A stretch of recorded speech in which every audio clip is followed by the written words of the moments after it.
Bueno, a ver, ¿dónde estuvimos? Un poco he tenido problemas con la conectividad de internet, no sé cómo estarán ustedes, pero parece que los últimos días las cosas se están complicando, pero bueno, hasta el momento no estamos teniendo algunos inconvenientes todavía. Ojalá que no pase a más, ¿no es cierto? Ok, muchachos, a ver, ¿dónde anduvimos? Bueno, yo creo que el primer capítulo ha quedado perfectamente claro, hemos resuelto ejercicios y como respaldo ahí tienen el texto, ¿no? Si tienen alguna duda todavía, tienen el texto y pueden consultar y repasarlo y todo ello, ¿ok? Perfecto. Ahora lo que nos toca es básicamente el segundo capítulo. El segundo capítulo, a ver dónde estamos.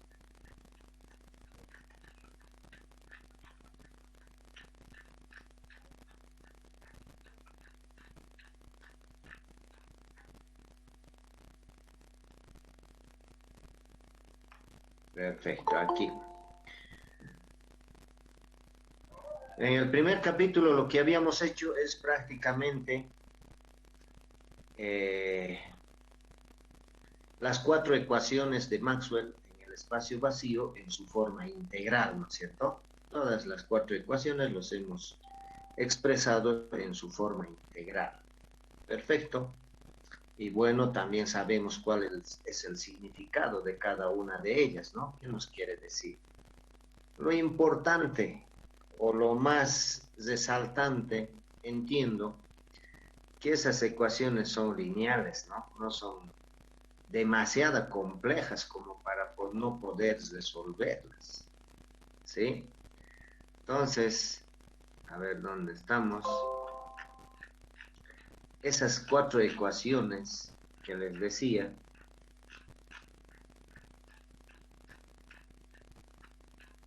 ¿dónde estamos? ¿Dónde estamos? Es muy importante interpretarlas y saber qué es lo que nos quiere decir las cuatro ecuaciones. Así que vayan ordenando, ¿no? Porque todo depende del éxito de cómo lo están entendiendo.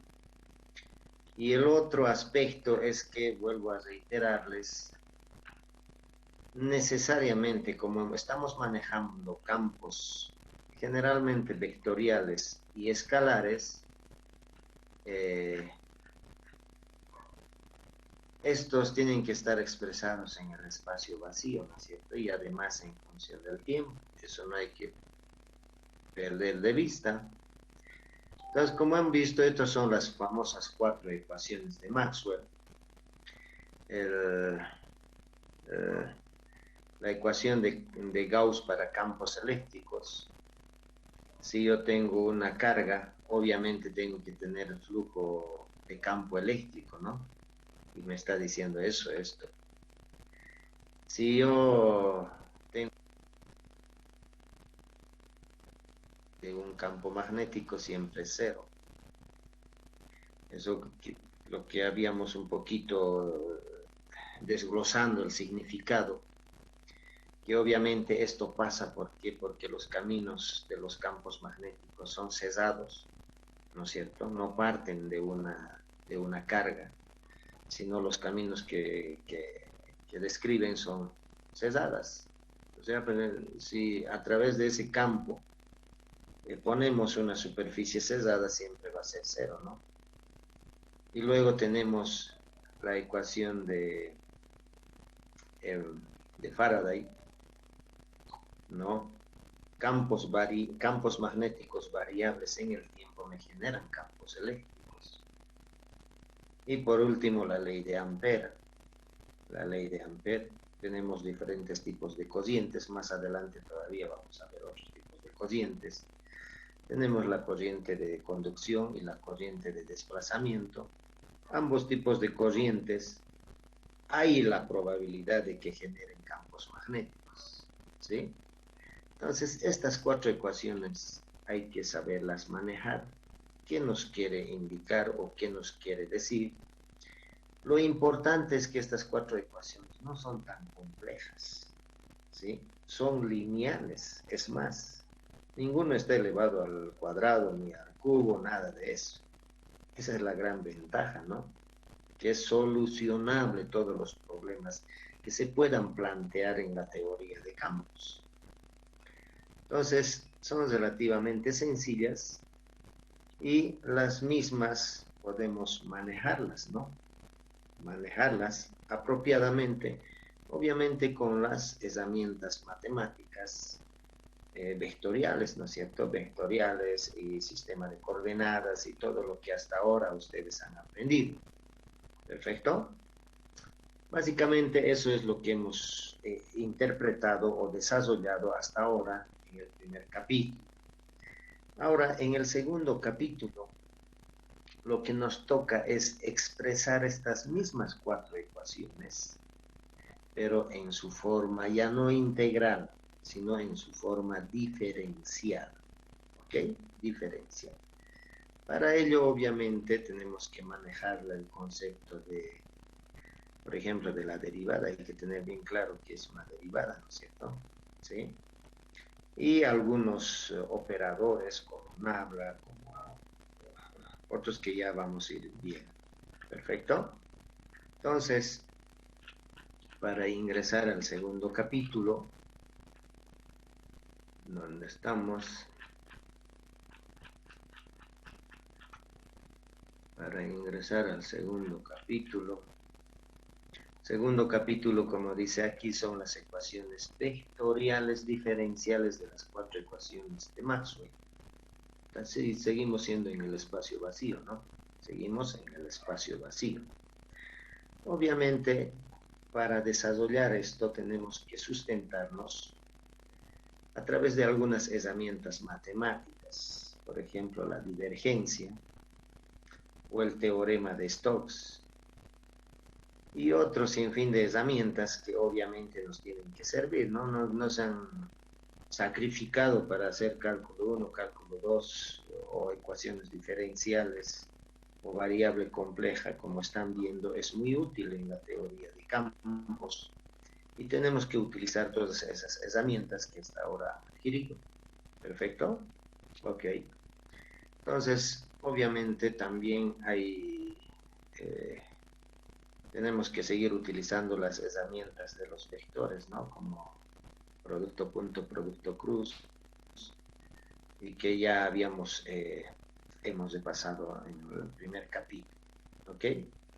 Entonces, ¿cuáles son las ventajas de expresarlos en su forma diferencial? Dice que se ve que las operaciones apropiadas de las ecuaciones diferenciales de Maxwell, variables en el tiempo, producen las ecuaciones de onda. Interesante, ¿no? En términos de campos eléctricos y campos magnéticos.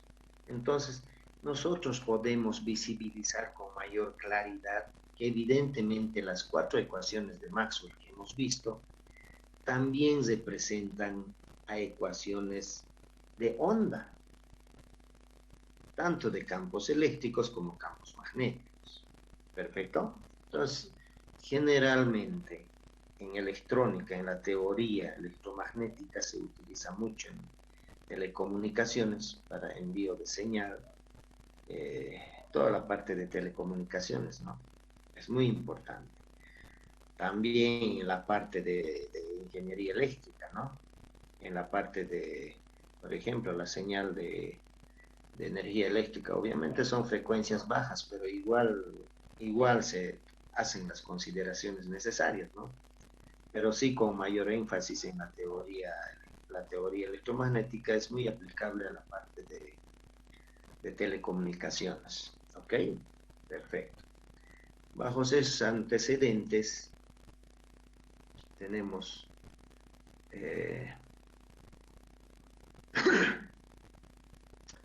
a ver, este parece que es del capítulo 2. Entonces, en el capítulo 2, vuelvo a reiterarles, tenemos que resolver ecuaciones diferenciales de Maxwell en el espacio vacío, aplicando obviamente a las 4 ecuaciones de Maxwell en su forma diferencial vectorial, ¿no es cierto? ¿sí? Para ello, el propósito obviamente es resolver ecuaciones diferenciales de Maxwell en el espacio vacío, tomando en cuenta las ecuaciones vectoriales diferenciales. ¿Cuáles van a ser los criterios de desempeño que se evalúen al final? Tenemos que saber aplicar el concepto de la divergencia para las ecuaciones de Maxwell. ¿Cuál es su aplicación de la divergencia en las ecuaciones de Maxwell? En B, aplicar los conceptos del rotacional. ¿Qué me significa el rotacional? Obviamente en las 4 ecuaciones de Maxwell, ¿no es cierto? Y además en C, tenemos que saber aplicar las ecuaciones de Maxwell para deducir, dice, que los campos eléctricos y magnéticos también se presentan a ondas periódicas. También se presentan a ondas periódicas. Hasta ahora, tal vez lo hemos visto campos eléctricos, campos magnéticos, obviamente con más que todo con señales continuas, ¿no? Que varían no periódicamente, sino tienen algún comportamiento más diferente que las periódicas. Pero sí, los campos eléctricos y magnéticos también son ondas periódicas. En la parte D tenemos que saber aplicar ondas planas uniformes a campos eléctricos y magnéticos en el espacio vacío. Ya vamos a ver a qué lo vamos a llamar ondas planas uniformes. ¿Ok?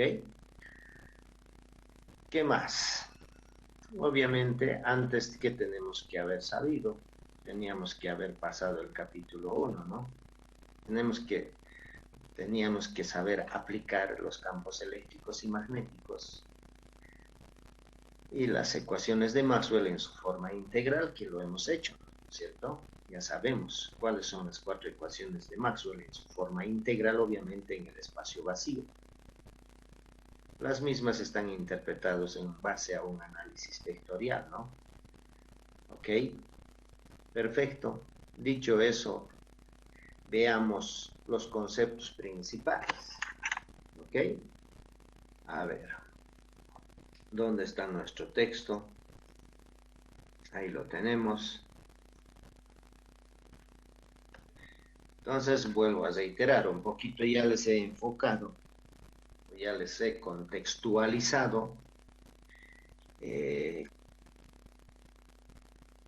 las 4 ecuaciones de Maxwell, pero en su forma integral en el espacio vacío. Capítulo 1. En el capítulo 2 vamos a ver las ecuaciones también de Maxwell, pero en su forma diferencial. En su forma diferencial. ¿Perfecto? Ok. Entonces, para ello, obviamente, el concepto de diferenciación de los campos vectoriales, ¿no? ¿Sí?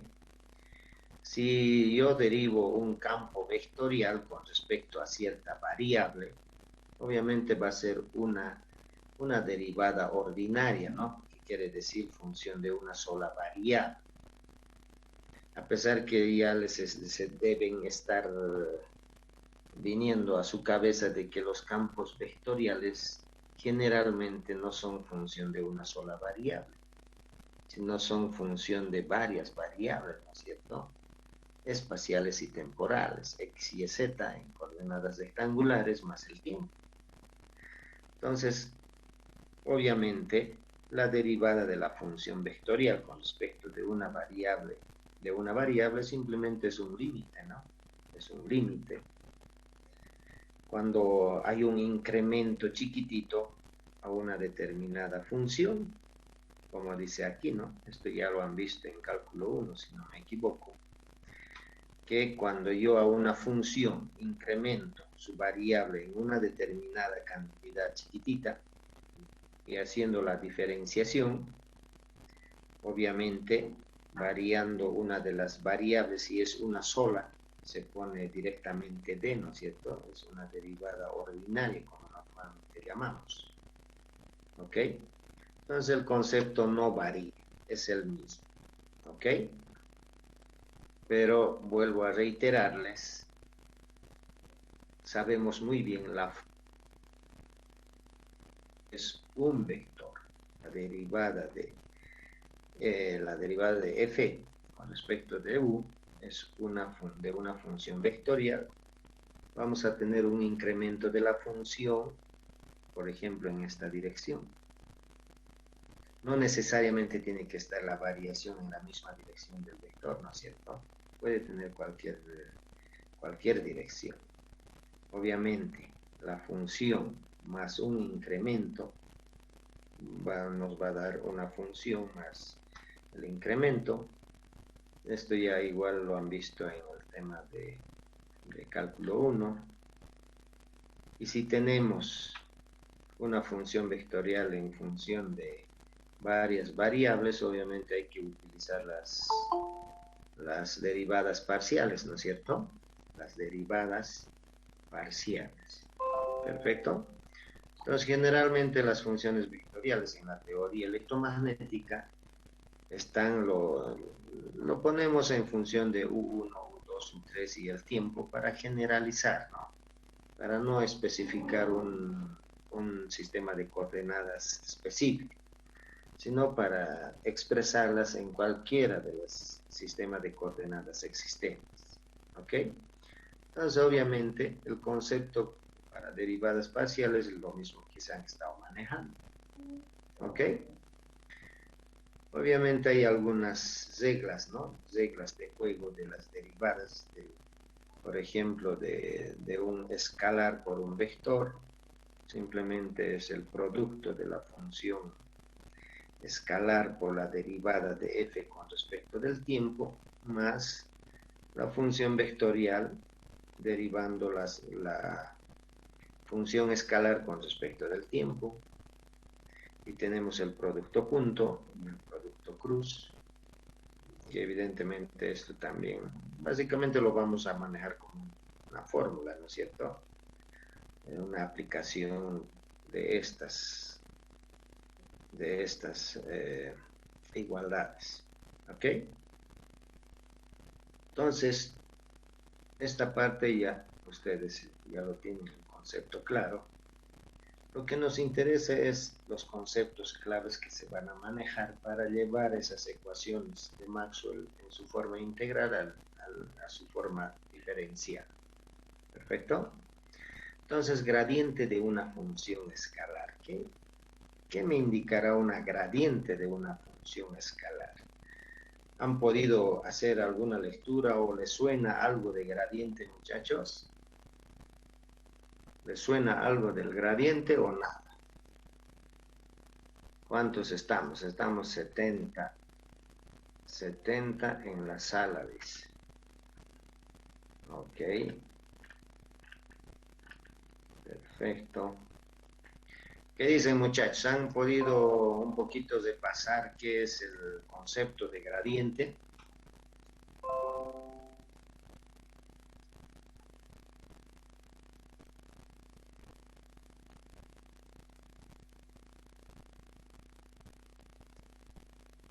Nada. A ver. Marco Aurelio Flores Navazo. Toda una eminencia, ¿no? Marco Aurelio Flores Navarro. A ver, ¿qué dices, Marco Antonio? ¿Te suena algo del concepto este del gradiente o no?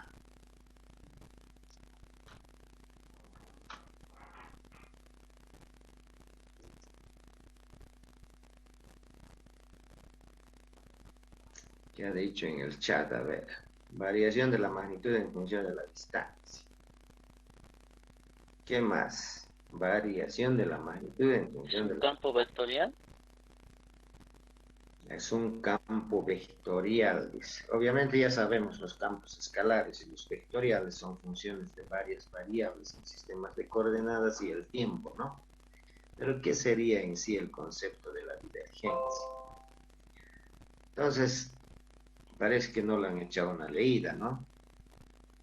Imaginémonos una función escalar como la temperatura, por ejemplo. Nos vamos a imaginar la temperatura. Vamos a imaginarnos una temperatura de valor igual, que es una superficie, ¿ya? Sobre esa superficie todos los valores de temperatura son iguales.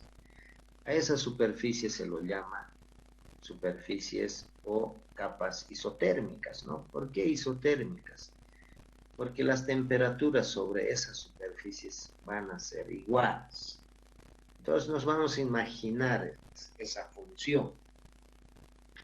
Ahora, si yo quiero evaluar en qué dirección va a variar la función con la mayor rapidez,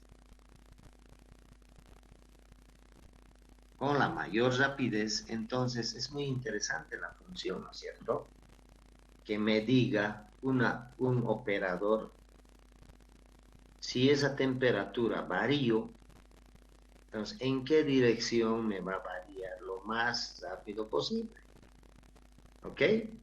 Entonces dice, es interesante conocer la rapidez de cambio en el espacio de un campo escalar. Estamos hablando, por si acaso, de campos escalares, como el caso de la temperatura. La temperatura, vuelvo a reiterar, imagínense una superficie de temperaturas. Esa superficie significa que sobre esa superficie el valor de las temperaturas es el mismo. Por tanto, se le llama superficie isotérmica. ¿Ok?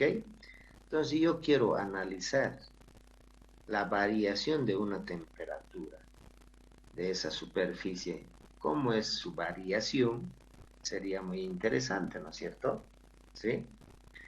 Como dice aquí, por ejemplo, en el campo de temperaturas escalares, obviamente las temperaturas son funciones escalares, se llega a la conclusión de que las máximas rapideces espaciales de cambio en temperatura ocurren en las direcciones normales a las superficies de temperatura constantes mostradas. Entonces dice que las máximas rapideces de cambio espaciales de temperatura van a ocurrir en direcciones normales. ¿Ok? Entonces es una suposición, ¿no? Que a la larga nosotros vamos a demostrar que evidentemente eso pasa. Entonces ya nos están anticipando de que esto ocurre, que las máximas rapideces de cambio de esta superficie de temperatura ocurrirán en las direcciones normales, en las direcciones normales a la superficie de temperatura constante. ¿Ok?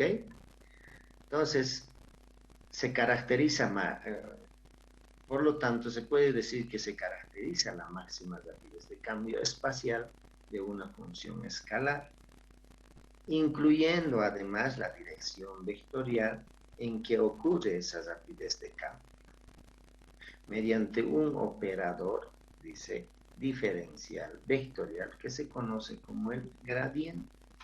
Esto es muy importante, ¿no? Mediante un operador conocido como el gradiente. ¿Ok? Entonces, tenemos que explorar este operador. ¿Cuál es el concepto? ¿Bajo qué concepto es que hace eso, no? Lo primero que nos indican que hay un operador que nos puede calcular en qué dirección puede generarse el cambio con la máxima rapidez. ¿Ok? Entonces seguramente vamos a estudiarlo, el famoso gradiente. El famoso gradiente. Dice, si en cualquier tiempo t se hace un campo de un solo valor escalar, o sea, se hace un campo de un solo valor escalar, de manera que la función sea a f sub 0, a una constante. Entonces, esta función me va a representar a una superficie, porque sobre la superficie va a ser un valor determinado, Entonces se describe una superficie en el espacio como se muestra en S1, la figura 2.2. Entonces en la figura 2.2, ahí tenemos, vamos a considerar esta superficie, esta primera superficie, que es S o S1 le llamamos. Sobre esta superficie, todos los valores de temperatura van a ser iguales. ¿Sí? Van a ser iguales. Entonces, en cualquier punto que ponga el termómetro sobre esa superficie va a ser una temperatura constante. Por eso dice aquí que haciendo que la función escalar, esta va a ser una función f sub 0. ¿Sí? Que describe una superficie en el espacio, como se muestra en S1 en la figura 2.2. Un ejemplo físico de dicha superficie es cualquiera de las superficies de temperatura, ¿no es cierto? ¿Sí? De temperatura constante. Entonces, si nos ubicamos en esta superficie, si yo tengo 25 grados, y 25 grados me significa esta superficie, sobre esa superficie, en cualquier punto tomo el termómetro y mido, siempre va a ser 25. Pero también se va a formar otra superficie a 30 grados, ¿no? Y otra superficie a 35, así sucesivamente podemos formar diferentes superficies isotérmicas, ¿sí? Ahora, cuando me muevo de una superficie hacia la otra superficie, ¿en qué dirección va a ser la máxima rapidez de cambio? Dice que eso nos calcula, o no, eso nos dice el operador del gradiente. Veremos, pues, ¿no ve? ¿Sí? Entonces,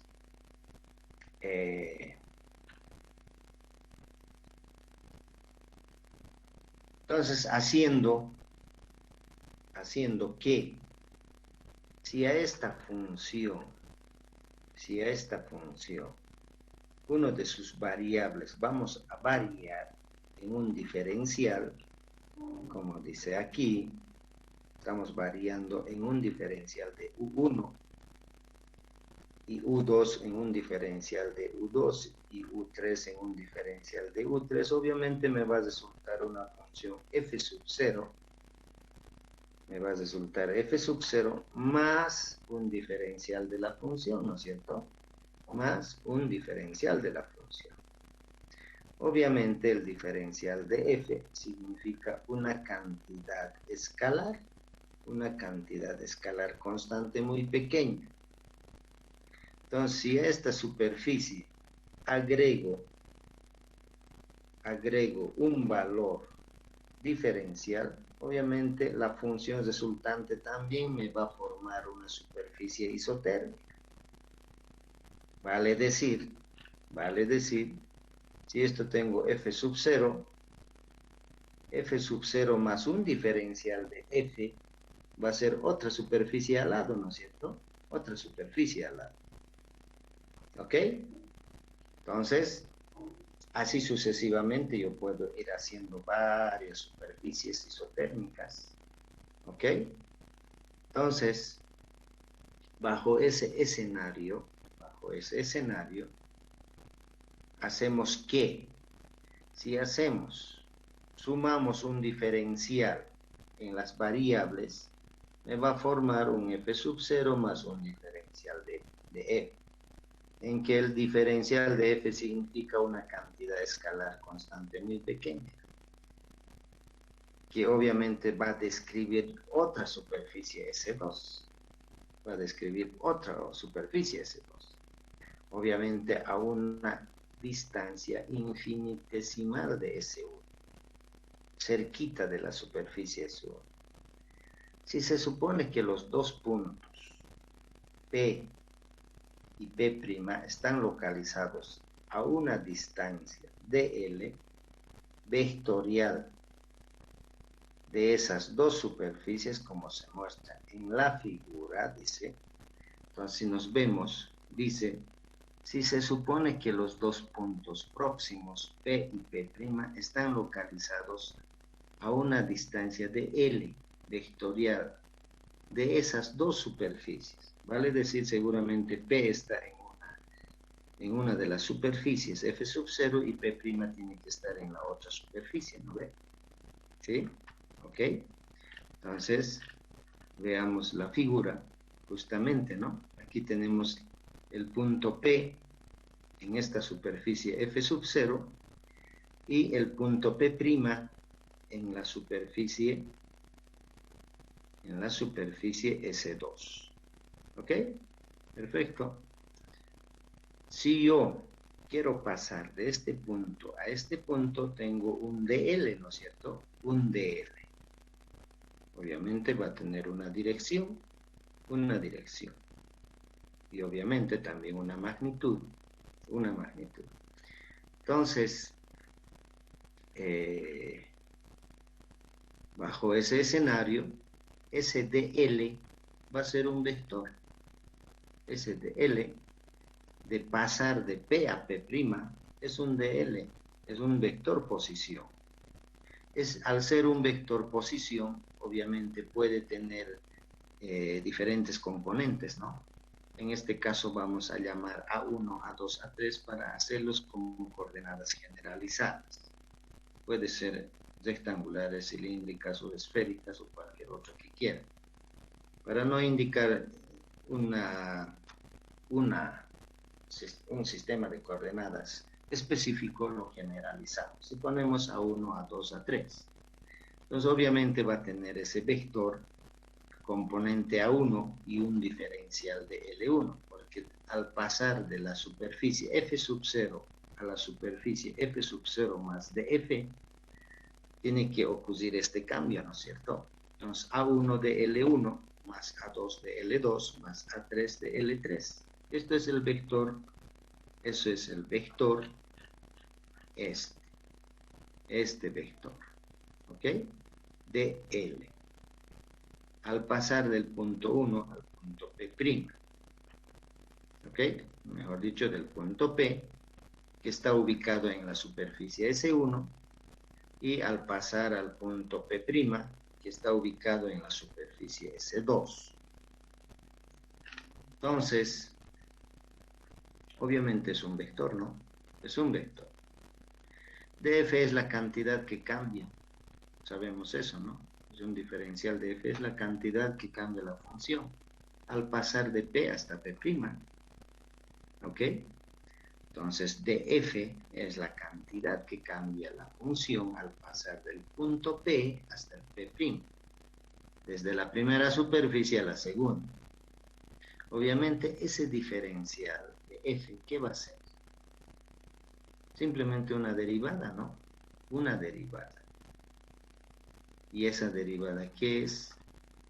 Es una derivada de la función con respecto a la primera variable por la diferencial completa, o 1, más la variación de la función con respecto de la segunda variable por el diferencial de U2, más la variación de la función con respecto de la variable 3 por diferencial U3.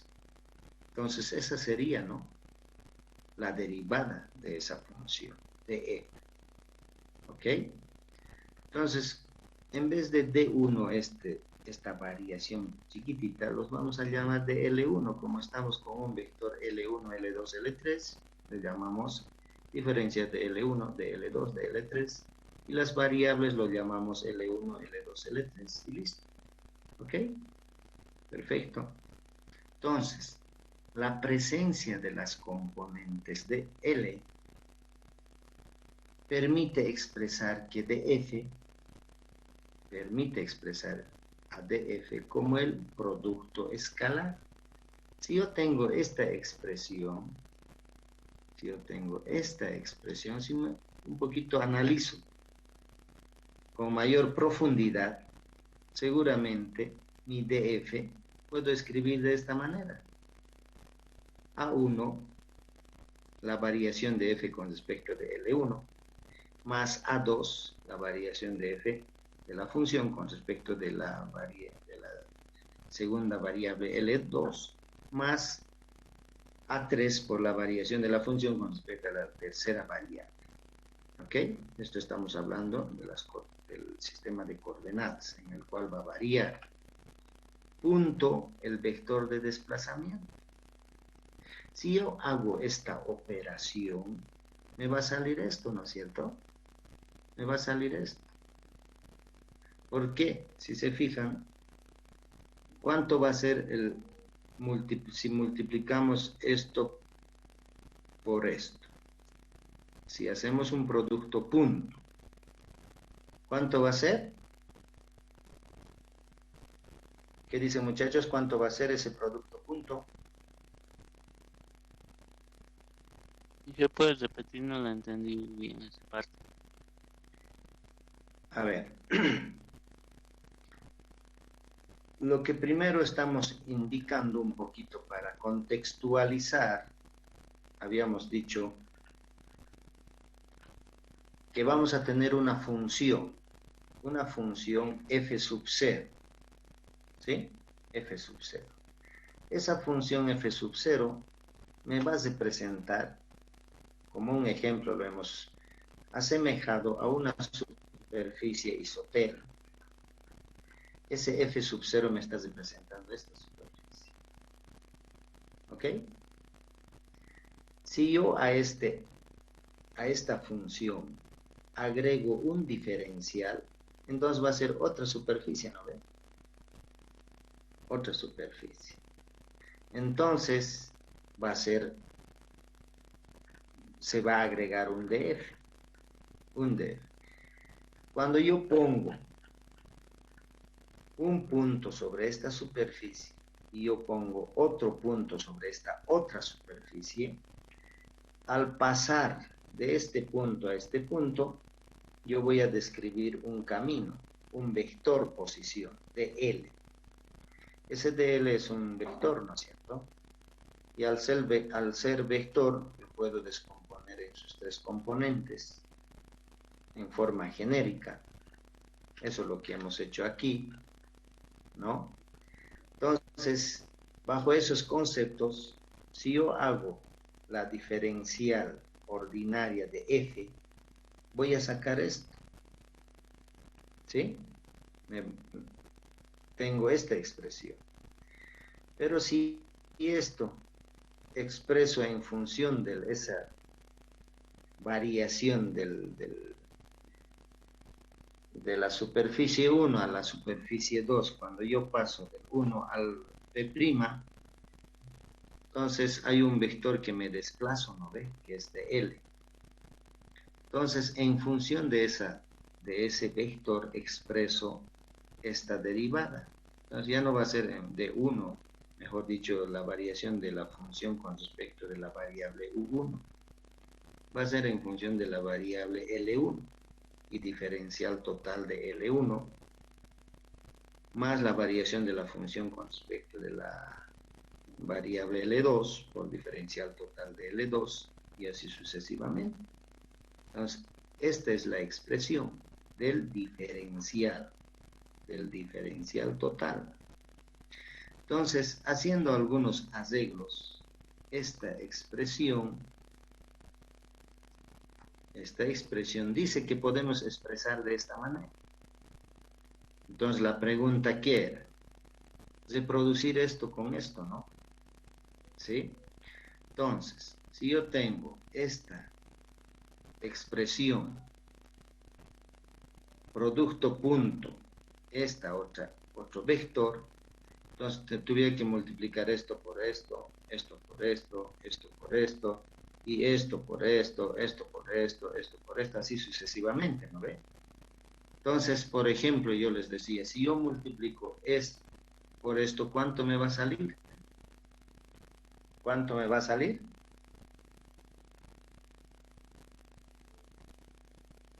Derivada parcial de f respecto de L1. ¿Sí, no ve? Porque A1, chao. Porque coseno de 0 es 1 y listo. solamente me va a quedar la variación de f con respecto de L1 por de L1, que es esto. Ahora, si yo multiplico esto con esto, ¿cuánto me sale eso? ¿Cuánto me? 0, ¿no ve? Exacto. Cuando son diferentes ejes vectoriales, son 0. Son 0, entonces, si esto también multiplico con A3, va a ser también 0. Entonces, haciendo este producto, vamos a reproducir esto. Entonces, mi diferencial de f simplemente va a ser esta que estamos viendo aquí, que se reproduce a través de esto. Entonces, podemos decir que vamos a definir como gradiente de f ¿a qué? A esta expresión. A1, la variación de f con respecto de L1, más A2, de la variación de la función con respecto de L2, más A3, la variación de f con respecto de L3. Entonces, lo estamos llamando gradiente de f a esta expresión, a esta. ¿Ok? Entonces, el gradiente de f, si es esto, en coordenadas generalizadas, yo puedo expresar el gradiente de f de esta manera. ¿Sí? De esta manera. En función más general, ¿no? Tanto para coordenadas rectangulares, cilíndricas, esféricas o cualquier otro que utilice. Cuando aplicamos las coordenadas rectangulares, H1, H2, H3 se hacen 1, ¿no? H1, H2, H3 son 1. Entonces, básicamente va a resultar la variación de f con respecto de x. La variación de f con respecto de y la variación de f con respecto de z, ¿no? Es H1, H2, H2 se ajusta al sistema de coordenadas que uno va a utilizar. ¿Ok? Entonces, el gradiente de f es simplemente esa expresión. ¿Ok?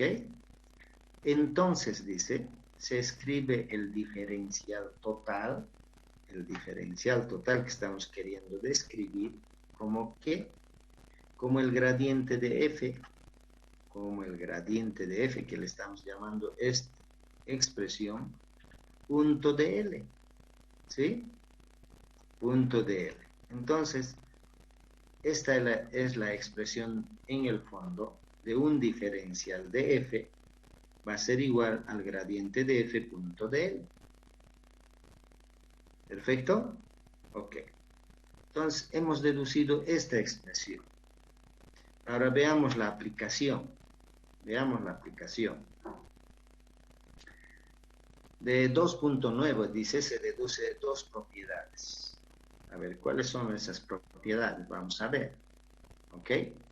No pierdan de vista este diferencial de f. Esta diferencial de f es al desplazarse de una superficie a otra superficie, ¿no es cierto? Es un cambio diferencial. Ok. Entonces dice, se expresa que la función vectorial gradiente de f es un vector perpendicular a cualquier superficie f,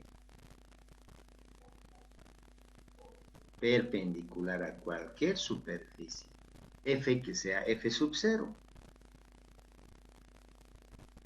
Es interesante, ¿no? Dice, se aprecia que la función vectorial, esta función vectorial, es un vector perpendicular a cualquier superficie f que sea f sub 0. Entonces, ¿qué me está queriendo decir? Si yo tengo esta superficie, si hago una variación de cualquier valor, otra superficie, Entonces, ese gradiente de f, dice, va a ser, tiene la dirección perpendicular a esa superficie. El gradiente de f es un vector perpendicular en todas partes a cualquier superficie de f que sea constante. ¿Ok? Un elemento. ¿Y cómo demostramos eso? ¿Cómo demostramos eso? Por ejemplo, si ponemos un punto, digamos, punto P sobre esta superficie, y el otro punto también ponemos sobre esta superficie, el diferencial de f, ¿va a haber o no va a haber? ¿Qué dice? No, No va a haber, ¿no ve? Aquí, como aquí nos dice, no. miren, fíjense, estamos evaluando el diferencial de f. ¿Ok? Entonces, el diferencial de f es nada menos, es un producto punto. Es un producto punto. Este gradiente de f dice que siempre es un vector normal a la superficie. Perfecto. Y de L, obviamente de punto a punto. Entonces, si estamos haciendo gradiente de f, es un vector normal a la superficie. Y este de L va a ser, ¿cuánto ángulo va a formar con el gradiente de f y de L? Si es sobre la misma superficie. 0 grados. Pero 0 grados. Al ser 0 grados, no va a haber ningún diferencial, ¿no es cierto? ¿Sí? Si ubicamos P y P' sobre la misma superficie. ¿Ok? Ahora, el siguiente punto, ¿qué dice? Si a un desplazamiento de L, el punto P, se le asigna una magnitud constante, si a un desplazamiento de L, del punto P, se le asigna una magnitud constante y dirección variable, entonces el producto punto es producto escalar de f es esto, ¿no es cierto? Gradiente de f, el módulo por dl coseno de phi. Phi indica la dirección entre este vector gradiente de f y de l. Por tanto, dice, la magnitud del gradiente de f, simplemente va a ser df sobre dl coseno de phi, ¿no? De esta ecuación despejando. Pero en la figura 2a, nos estamos hablando de esto, en la figura 2a, nos dice 2a, ¿no? 2a, dl coseno de phi va a ser de n. Entonces, si yo me pongo aquí, el desplazamiento es este de L. ¿Ok?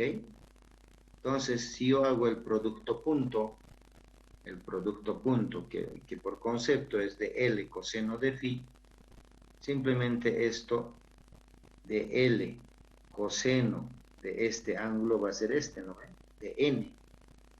Esto va a ser. ¿Ok? El producto punto. La distancia más corta.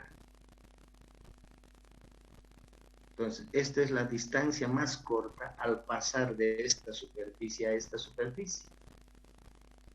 ¿Ok? Entonces, desde el punto P en la superficie S1 a la superficie adyacente S2, que está en la función f sub 0 más un diferencial, esta superficie, de donde sigue, dice, que el gradiente de f va a ser igual a df sobre dn. Eso estamos sacando del concepto, este concepto, ¿no? De este concepto. ¿Ok? El gradiente de f va a ser de f diferencial de la función partido por dl. ¿Ok? Entonces, por ende, dice, el vector gradiente de f, este vector, indica tanto la magnitud como la dirección de la máxima rapidez espacial de cambio de f en cualquier punto en una región. Entonces, ¿qué nos ha tratado de indicar él? Entonces nos dice que la función gradiente de f nos indica la dirección y la magnitud en el cual varía la función para llegar de este punto, de esta posición a esta posición, es la dirección normal. Es la dirección normal. Entonces, como dice aquí, ¿no? Por ende, el vector gradiente de f nos está indicando tanto la magnitud como la dirección de la máxima rapidez espacial de cambio de la función en cualquier punto en una región. ¿Qué dicen, muchachos? ¿Han entendido o no han entendido?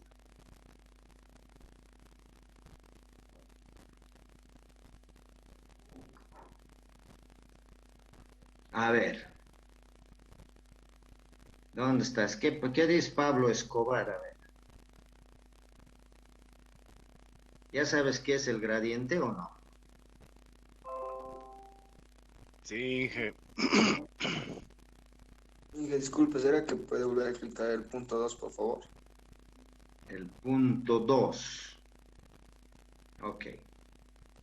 Entonces, aquí lo que interesa es comprender el concepto, ¿no? Ya después la aplicación es si entiendes el concepto, se entiende la aplicación. Entonces, en el punto 2, ¿qué dice? Si un desplazamiento de L del punto P se le asigna una magnitud constante y dirección variable, entonces del producto escalar de f, obviamente nos estamos refiriendo a este concepto, ¿no? De f es el gradiente de f punto de L. Entonces dice, el diferencial de la función va a ser igual el producto del módulo del gradiente de f por de L coseno de phi, que es el concepto del producto punto, ¿no? O escalar. Obviamente el ángulo significa la dirección entre el gradiente de f y la de L, ¿no ve? Vale decir el ángulo entre este vector gradiente de f y de L. Por tanto, la magnitud de gradiente de f podemos simplemente despejar aquí, ¿no? Y nos va a salir de f sobre de L coseno de phi. Pero en la figura 2.2a dice, este va a ser en la dirección normal. Esto es de L coseno de phi, y de L coseno de phi está en la dirección normal, como dice aquí, ¿no? Yo me estoy desplazando de este punto a este punto, pero el de L coseno de phi está en la dirección normal. ¿Ok? Está en la dirección normal. La distancia más corta que yo puedo recorrer de esta superficie a esta superficie, ¿cuál va a ser? Si yo tengo de este punto hasta este punto, ¿cuál va a ser la dirección para llegar más rápidamente? Si este punto P' es el mismo valor en toda la superficie, ¿no ven? En toda la superficie. Entonces, si yo llego aquí, o este punto varío de aquí, aquí, aquí, aquí, va a ser el mismo valor a donde voy a llegar. Entonces, para llegar de esta superficie a esta superficie, lo más rápido posible, ¿cuál va a ser la dirección? La normal, ¿no es cierto? La normal. ¿Por qué? Porque si P' está aquí, aquí, aquí, o donde quieran sobre la superficie S2, el valor va a ser el mismo. Pero lo que quiere indicar que ese gradiente de F me indica en qué dirección yo tengo que recorrer para que llegue lo más rápido posible. Y esa dirección es normal a esta superficie. Normal a esta superficie. ¿Ok? Entonces eso es lo que dice, ¿no? Que de L coseno de phi es la dirección normal. La distancia más corta desde el punto P en la superficie S1 a la superficie adyacente S2. Entonces, para llegar de esta superficie lo más rápido posible, tengo que tomar el camino normal. El camino normal. ¿Ok? Ahora sí han entendido o no.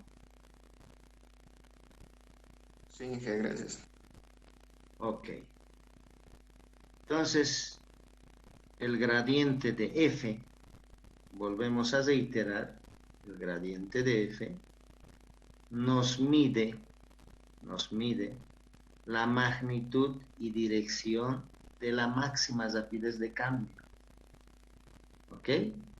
Nos mide la magnitud y la dirección de la máxima rapidez de cambio. Vuelvo a reiterarles. Si yo tomo este camino de S1 a S2, o mejor dicho, de P a P1, sabemos que sobre esta superficie, en cualquier punto, el valor es el mismo, ¿no ve? El valor es el mismo. Entonces, si yo pongo un camino de aquí a aquí, que está de P1, P', mejor dicho, voy a recorrer mayor distancia, que voy a llegar al mismo valor.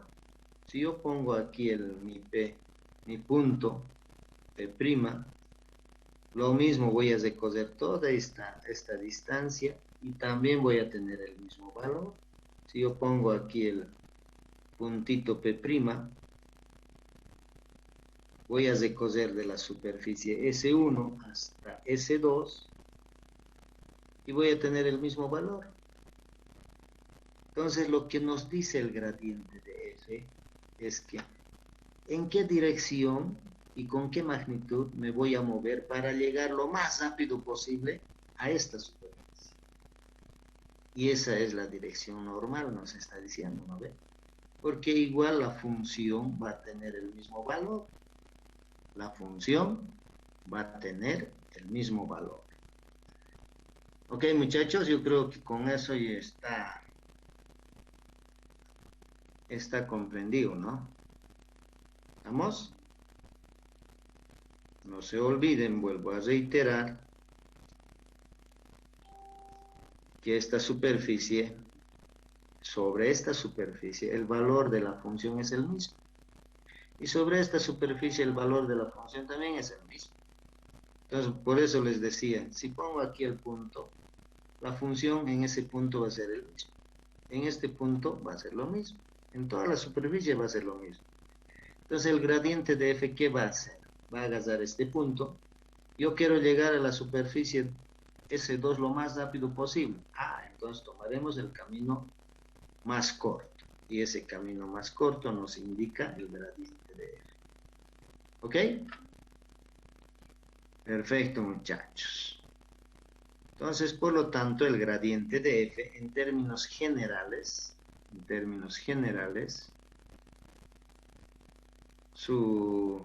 podemos hallar su magnitud, ¿no?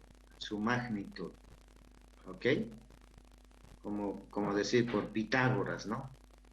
La primera componente al cuadrado, la segunda componente componente al cuadrado, la tercera componente al cuadrado y le sacamos raíz cuadrada y me va a sacar la magnitud. ¿Ok? Entonces voy a poder calcular la magnitud. Ya de por sí la dirección ya me ha indicado, ¿no ve? Dice, la dirección es la normal a esta superficie. Es la normal a la primera superficie. Y listo, esa es la dirección. Y la magnitud, saco esta expresión y listo. ¿Ok? Por tanto,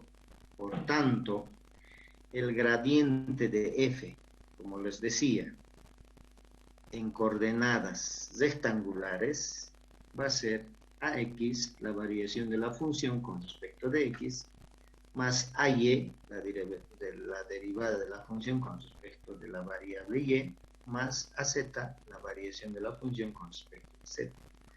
Esto es en coordenadas rectangulares.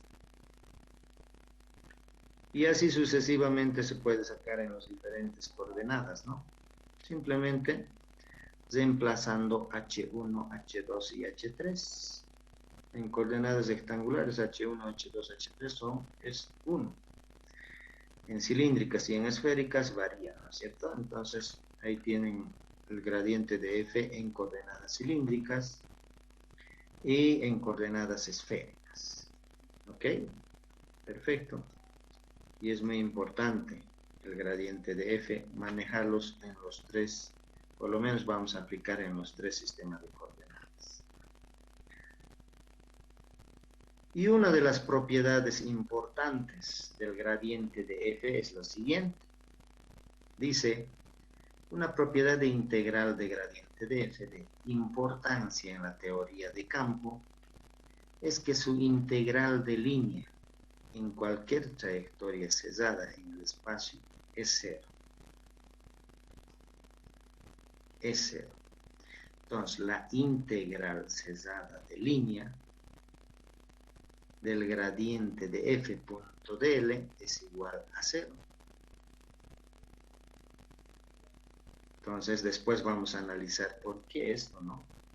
Se preguntarán por qué la integral cesada de línea gradiente de f punto dl siempre va a ser igual a cero. No se olviden que el gradiente de f es un vector o es un escalar. ¿Qué dice?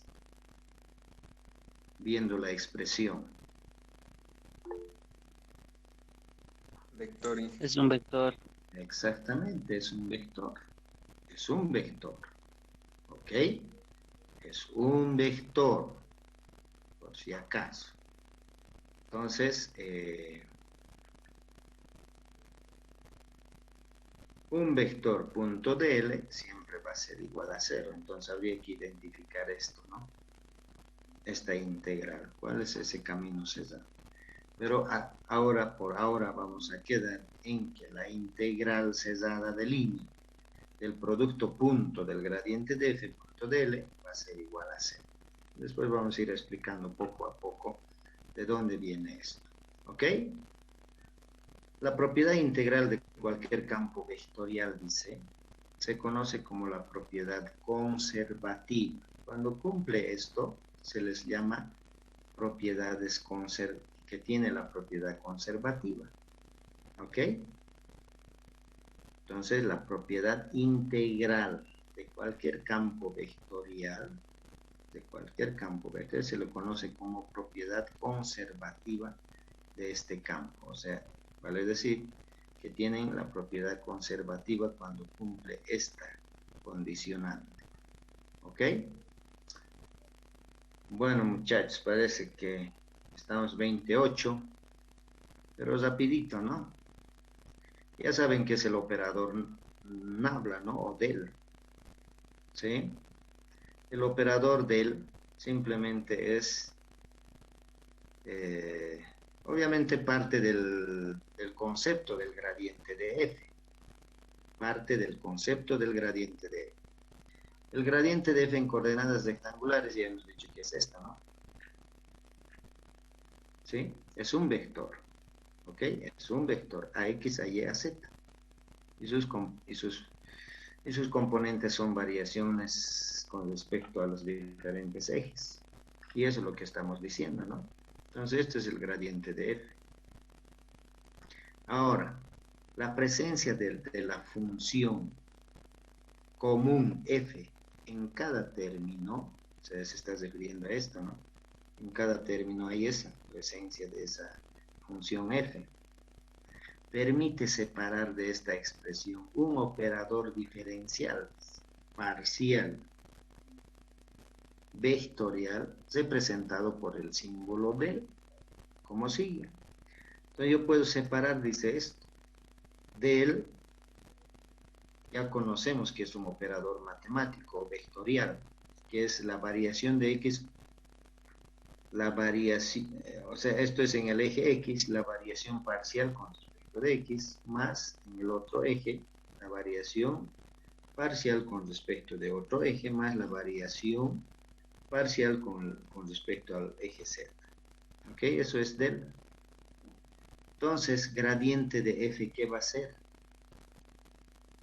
Entonces, simplemente, el gradiente de f va a ser esta. Si multiplicamos f por del, vamos a sacar esto. ¿Ok? Vamos a sacar esto. ¿Estamos? Entonces, de aquí en adelante, dice, se considerarán intercambiables las notaciones. Podemos llamarle gradiente de f o operador nabla o del f. ¿Ok? Básicamente eso.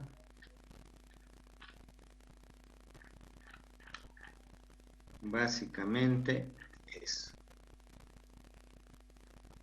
Entonces, échenlo una repasada, muchachos, lo que hemos visto para un poquito fortalecer sus conocimientos y profundizar su apreciación del concepto del gradiente, ¿no? El concepto del gradiente. ¿Ok?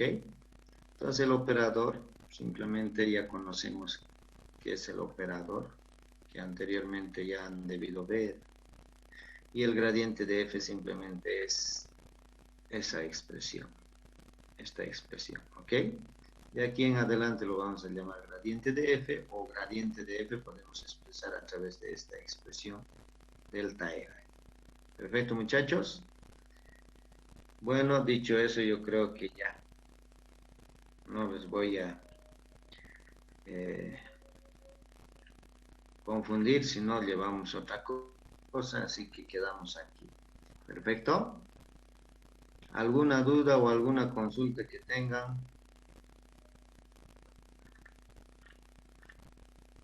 No, ingeniero. Todo está claro. Dije una pregunta. Dime. ¿En qué caso se consideraría un campo conservativo, digamos, un campo conservativo? Un campo conservativo, vuelvo a reiterarles, después vamos a ver, pero tiene que cumplir esta condicionante.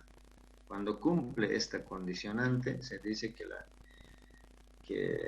el campo vectorial tiene la propiedad de conservativo. ¿Ok?